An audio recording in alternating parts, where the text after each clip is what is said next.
आदाब, नमस्कार। मैं नाज़िश रज़ा, वन टीवी में आपका स्वागत है। चलिए सबसे पहले नजर डालते हैं आज की हेडलाइंस पर।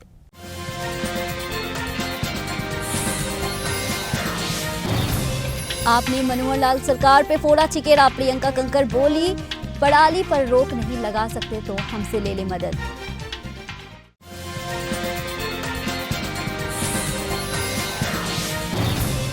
महादेव ऐप पर पीएम मोदी ने सीएम भूपेश बघेल को घेरा, छत्तीसगढ़ को लौटने का इन्होंने कोई मौका नहीं छोड़ा।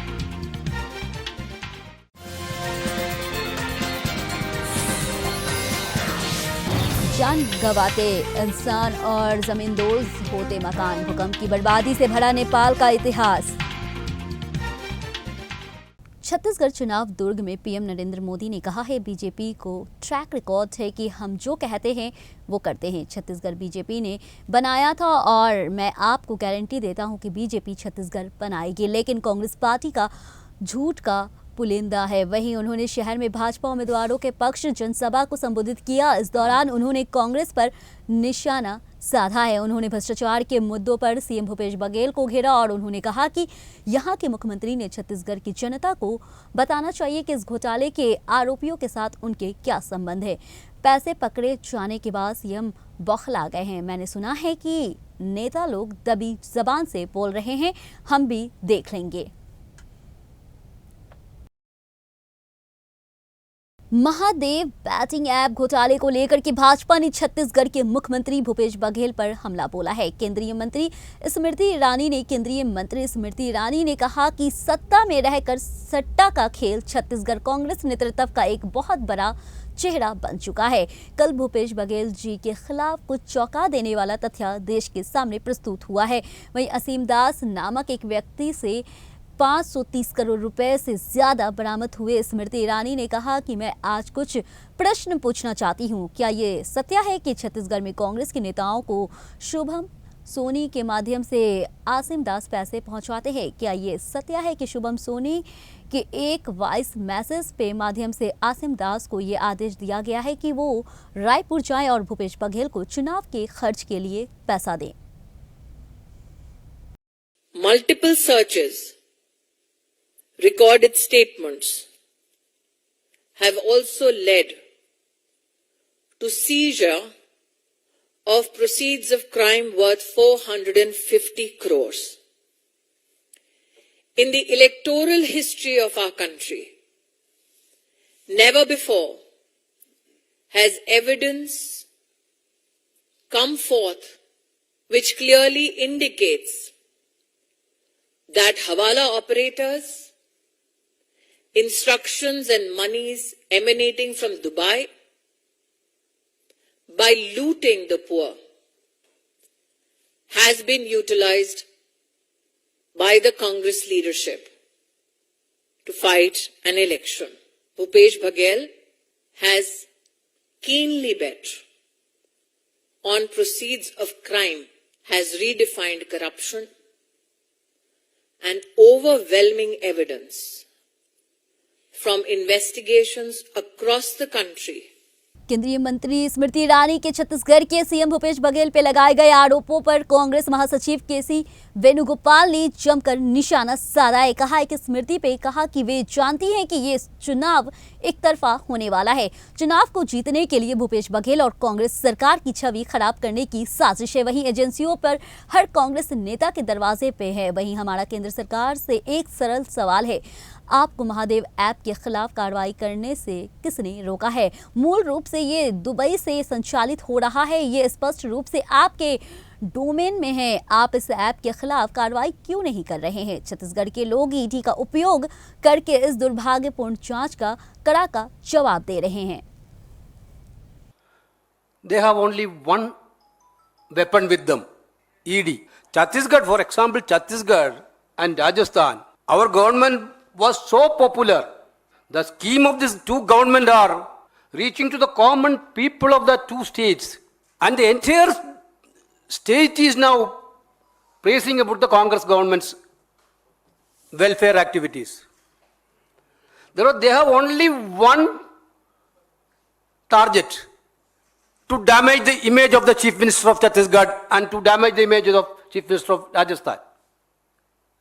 They are continuously targeting Bhupesh Baghel, who is coming from the grassroots level and become one of the most popular chief minister of this country. ED की छापेमारी पे कांग्रेस राष्ट्रीय अध्यक्ष मल्लिकार्जुन खड़गे कहते हैं लोगों को डराना, लोगों को फंसाना और कार्यकर्ताओं का मनपोल गिराना उनका काम है, लेकिन छत्तीसगढ़ में डरने वाले मतदाता या नेता नहीं हैं। उन्होंने कहा कि आप सीधे लड़ाई लड़े, समान अवसर प्रदान करें, जिससे भी बहुमत मिले उसे देश पे ठीक से शासन करना चाहिए। आपको केंद्र शासन करके मौका मिला है, लेकिन आप उन लोगों को क्यों परेशान कर रहे हैं जो चुनाव का सामना कर रहे हैं? आप ऐसे 2 साल पहले, 6 महीना पहले कर सकते थे, लेकिन तथ्य ये है कि आप अब ऐसा कर रहे हैं। इसका ये मतलब है कि आप जानबूझकर उन्हें परेशान कर रहे हैं और समान अवसर नहीं दे रहे हैं। शिवसेना सांसद संजय राउत का कहना है कि इस देश का सबसे बड़ा ड्रग माफिया जो सांप का जहर बेचता है, जिसका इस्तेमाल रेप पार्टियों में किया जाता है, वो सीएम आवास पे आया था। वहीं भगवान गणपति का स्वागत किया और आरती की। क्या महाराष्ट्र में हो रहे नशे के कारोबार के तार सरकार से जुड़े हैं? क्या मुख्यमंत्री के पास इस बात की खुफिया जानकारी नहीं है कि आपके आवास पे कौन आता है? देश जानना चाहता है, क्योंकि ये मादक पदार्थ है, मामला देश से जुड़ा है।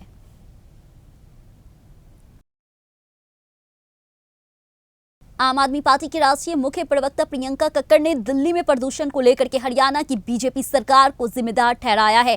उन्होंने पराली की वजह से दिल्ली में बढ़ते प्रदूषण का ठिकाना सीएम मनोहर लाल खट्टर पे फोड़ा।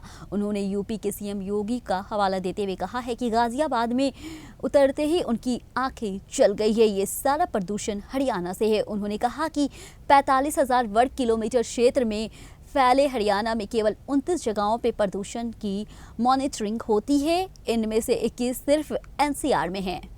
सोल्यूशन ये नहीं है कि आप फार्मर पर जाकर एफआईआर कर दें, जो खट्टर सरकार जानी जाती है जिसके लिए। As a responsible government Khattar सरकार ने क्या किया, और अगर उनको समझ नहीं आती तो हम पंजाब से एक्सपर्ट्स भेज देंगे। हम पंजाब से एक्सपर्ट्स भेज देंगे, हम पंजाब से हमारे 4500 किसान मित्र भेज देंगे, जो बताएंगे कहां पर मशीनों की, कितनी मशीनों की, सीआरएम मशीनों की किस इलाके में जरूरत है, जो जाकर किसान को समझाएंगे कि उनके पास क्या क्या ऑप्शंस अवेलेबल हैं।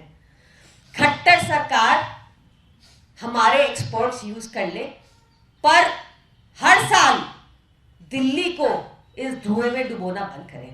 Thank you. एमआईएम सांसद असदुद्दीन ओवैसी का कहना है कि कमलनाथ ने साबित कर दिया है कि बाबरी मस्जिद के विध्वंस में कांग्रेस की बीजेपी और आरएस के बराबर भूमिका थी। वहीं कांग्रेस और बीजेपी दोनों हिंदुत्व की विचारधारा पर काम करते हैं। अब हमें उम्मीद है कि पीएम मोदी ऐसा करेंगे। वहीं जनवरी में जब राहुल गांधी किसी कार्यक्रम में जाएं तो उन्हें अपने साथ ले जाएं। ये राम श्याम की अच्छी जोड़ी होगी। नेपाल में शुक्रवार रात आए भूकंप की वजह से 128 लोगों की मौत हो चुकी है। अधिकारियों ने बताया है कि 1000 से ज्यादा लोग घायल हो गए हैं। सबसे ज्यादा नुकसान उन पहाड़ी इलाकों में हुआ है जहां कच्चे घर बने हुए थे। वहीं अधिकारियों ने साफ कर दिया है कि मरने वालों की संख्या बढ़ सकती है, क्योंकि कई इलाकों से संपर्क टूट चुका है। भूकंप के झटके भारत की राजधानी दिल्ली के तहत महसूस किए गए हैं। वहीं रात 11:42 पे आए भूकंप की तीव्रता 6.4 मापी गई है। वहीं नेपाल में national earthquake monitoring and research centre का कहना है कि भूकंप केंद्र जर्जर कोट में था, जो राजधानी काठमांडू से 250 मील उत्तर पूर्व में है। वहीं भूकंप की वजह से सबसे ज्यादा तबाही रुकुम जिले में हुई है, जहां घर जमींदोज हो गए हैं। वहीं जजरकोट जिले में भी बड़े पैमाने पर नुकसान हुआ है। ऐसे में आइए आज आपको नेपाल के आए कुछ सबसे भयानक भूकंप के बारे में बताते हैं।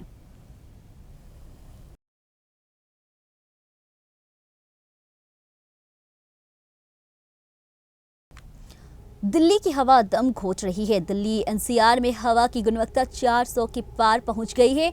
इस बेहद खतरनाक श्रेणी और स्वास्थ्य के लिए हानिकारक माना जाता है। ऐसे में पर्यावरण मंत्री गोपाल राय ने उत्तर प्रदेश के मुख्यमंत्री योगी आदित्यनाथ से राजधानी में BS3 पेट्रोल और BS4 डीजल वाहनों की सेवाओं को रोकने की अपील की है। इससे पहले मंत्री गोपाल राय ने शुक्रवार की देर रात आनंद विहार में बस डिपो का जायजा लिया। उन्होंने कहा कि दिल्ली सरकार प्रदूषण प्रदूषण को सुधारने के लिए हर उपाय कर रही है। हम यहाँ समझने के लिए आए हैं कि AQI अधिक क्यों है। उन्होंने दावा किया है कि दिल्ली में केवल इलेक्ट्रिक बसें और CNG बसें हैं, लेकिन यूपी में प्रतिबंध BS3 और BS4 वाहनों की आनंद विहार बस डिपो में भेजा जा रहा है। भाई दिल्ली के अंदर आनंद विहार का बढ़ा हुआ था, कल भी वो उछाल ले रहा था। मेरे समझ में नहीं आया कि अचानक आनंद विहार में इतना ज्यादा उछाल क्यों हो रहा है। रात में जब मैं गया तो वहां सारी बसें जो भी उत्तर प्रदेश से आ रही थी, वो सारी बसें वही पुरानी बसें। एक भी BS6 की बस मुझे नहीं मिली, एक भी CNG की बस नहीं मिली, एक भी इलेक्ट्रिक बस नहीं मिली। सारी वही पोल्यूशन पैदा करने वाली बसों को जानबूझ करके भेजा जा रहा है, जिससे कि दिल्ली के प्रदूषण को बढ़ाया जाए। हरियाणा से भी उसी तरह की स्थिति बनी हुई है। आखिर भाजपा चाहती क्या है? और जिस समय ये सारा कुछ हो रहा है, आपको याद होगा मैंने ये पत्र केंद्रीय पर्यावरण मंत्री जी को भेजा था। हमने ये पत्र भेजा था 17 अक्टूबर को। 17 अक्टूबर को हमने निवेदन किया कि प्रदूषण बढ़ने वाला है, आप मीटिंग बुलाइए। मीटिंग ऑनलाइन किसी तरह से बुलाई गई। ऑनलाइन जो मीटिंग हुई, उस मीटिंग में हमने 7 पॉइंट उनसे निवेदन किया था कि दिल्ली के अंदर जो प्रदूषण है उससे डबल प्रदूषण NCR के अंदर है। कल का आपने देखा होगा कि कल सबसे जो प्रदूषित जगह थी दिल्ली नहीं थी, ग्रेटर नोएडा थी। दिल्ली एयर पोल्यूशन के लिहाज से खतरनाक मोड़ पर पहुंच गया है। दिल्ली के लुटियन जोन इलाके में भी AQI 500 के पार पहुंच गया है। वहीं प्रदूषण के लिहाज से स्थिति के लोगों के लिए क्रिटिकल जोन से भी ज़्यादा खतरनाक है। यानी आप ये कह सकते हैं कि दिल्ली की हवा अब पूरी तरह जहरीली हो गई है। घर से बाहर निकलने वालों को तो छोड़िए, जो घर में मौजूदा होने के बावजूद भी उनके आंखों में जलन, गले में खराश, जी मिचलाना, सांस लेने में परेशानी और बुजुर्गों, बच्चों और गर्भवती महिलाओं में घबराहट के लक्षण सामने आने लगे हैं। वहीं नेशनल एयर क्वालिटी इंडेक्स के मुताबिक दिल्ली में प्रदूषण का स्तर बेहद ख़राब भी है और बहुत ख़तरनाक हो गया है। वहीं दिल्ली के VIP इलाकों के सहित अलग अलग इलाकों में प्रदूषण के हालात गंभीरतम श्रेणी में पहुंच गया है। ऐसे में हालात में ज़रा सा भी लापरवाही किसी के लिए जानलेवा साबित हो सकता है। सावधान, आपके फ़ोन को स्टेट स्पॉन्सर द्वारा हैक करने की कोशिश की जा रही है। जी हाँ, 31 अक्टूबर को विपक्षी नेताओं से मिले एप्पल के इस नोटिफिकेशन ने भारत में सियासी भूचाल ला दिया है। वहीं कांग्रेस नेता राहुल गांधी ने सरकार पे जासूसी करने का आरोप लगाया है। राहुल गांधी ने आगे कहा है, जैसे ही गौतम अडानी को टच किया जाता है, वैसे ही खुफिया एजेंसी जासूसी शुरू कर देती है। तृणमूल सांसद महुआ मित्रा ने इस फोन हैकिंग की कोशिश को अडानी मुद्दे से जोड़ा है, तो शशि थरूर ने इसे लोकतंत्र की हत्या करार दिया है। वहीं सत्तारूढ़ BJP ने इसे बेबुनियादी बताया है और विपक्षी नेता को FIR करने की सलाह दी है। वहीं केंद्रीय मंत्री अश्विनी वैष्णव ने पूरे मामले की तह तक जाने की बात कही है और आरोप और प्रत्यारोप के दौरान में सबसे बड़ा बयान सपा सुप्रीमो अखिलेश यादव ने किया। आज के समाचार में इतना ही। मुझे दीजिए इजाजत, फिर मिलेंगे 1 TV में हिंदी समाचार के साथ।